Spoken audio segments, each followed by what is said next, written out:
So welcome to my new studio. This is my new space downtown. I opened this space in April and I've been using it to teach classes and also to do my own work. This is one of my pieces here. This is a piece in progress. I always work from a live model, so this is a figure that I've been doing. I can show you some more of my process over this way.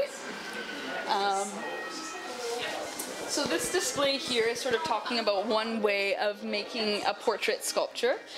So you start with the armature underneath, and that's to support the clay. And then if I'm going to fire it, I want to start it out hollow. So I generally will start with a newspaper underpiece, and then this guy's under plastic so he doesn't dry out.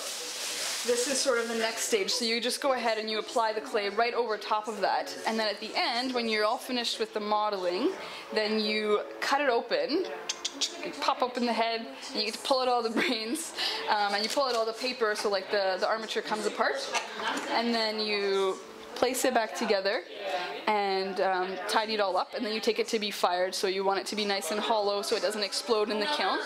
That's one way of finishing the sculpture. Another way that you can do it is if you want to make a mold. That's what this is here. This is an example of a mold. This is a silicone rubber, and this is its like rigid hard shell.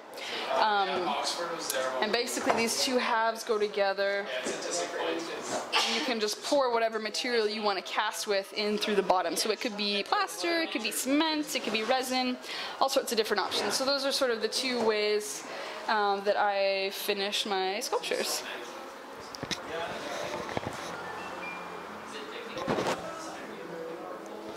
So this is a display that I use in one of my portrait sculpting classes that sort of talks about the sort of technical approach that you can take when you're trying to make a representational piece.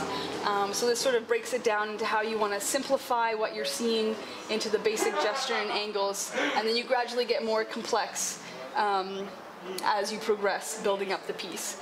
And this down here is an example of how you can measure or see different shapes as negative abstract shapes, or using plums. There's all these different tools. This is a little idea about seeing a shape as an animal, or giving it some kind of reference as a way to distinguish it.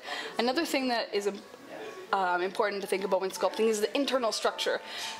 So thinking about the skull, if you're doing a portrait, having a skull as a reference is so handy because it's something that's solid and rigid, and all the muscles are hanging off of that. So I like to talk about a balance of the external form and what you're seeing, you know, when you look at someone, and then also what's happening internally and how that's affecting what you're sculpting. So it's really fun to think about that kind of stuff, because normally you don't think about that when you're just looking at people every day.